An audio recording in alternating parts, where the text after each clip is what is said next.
News 16 Kerala.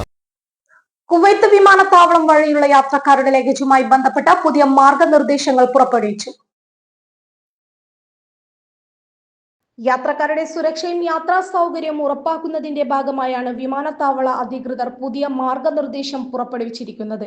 യാത്രക്കാരുടെ ലഗേജിന്റെ വലുപ്പം, ഭാരം, പാക്കിംഗ് രീതി മുതലായവയുമായി ബന്ധപ്പെട്ട നിബന്ധനകളാണ് മാർഗനിർദ്ദേശത്തിൽ വിശദീകരിക്കുന്നത്.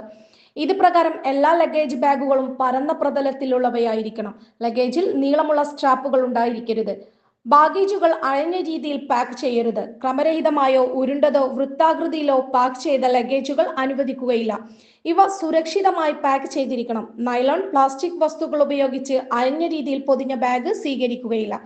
ലഗേജുകൾ സുഗമമായി കൈകാര്യം ചെയ്യുവാൻ കഴിയുന്നതിനായി എല്ലാ ലഗേജുകളും സുരക്ഷിതമായും ശരിയായ രീതിയിലും പാക്ക് ചെയ്തിരിക്കണം. വലിച്ചു നീട്ടാവുന്ന നീളമുള്ള ഡബിൾ ബാഗുകൾ അനുവദിക്കുകയുമില്ല. ഒരു ബാഗിന്റെ ഭാരം 32 കിലോയിൽ കൂടരുത്. ബാഗിന്റെ പരമാവധി വലുപ്പം 90 സെന്റിമീറ്റർ നീളവും 80 സെന്റിമീറ്റർ വീതിയും 70 സെന്റിമീറ്റർ ഉയരത്തിലും കവിയരുത്. യാത്രക്കാർക്ക് ചെക്ക് ഇൻ പ്രക്രിയ സുഗമമാകും. നടപടിക്രമങ്ങളിൽ വരുന്ന കാലതാമസം കുറയ്ക്കാനും സുരക്ഷിതമായി യാത്രാനുഭവം ഉറപ്പാക്കുവാനും ലക്ഷ്യമിട്ടുകൊണ്ടാണ് പുതിയ മാർഗനിർദ്ദേശം പുറപ്പെടുവിക്കുന്നതെന്ന് അധികൃതർ അറിയിച്ചു. News 16 news desk.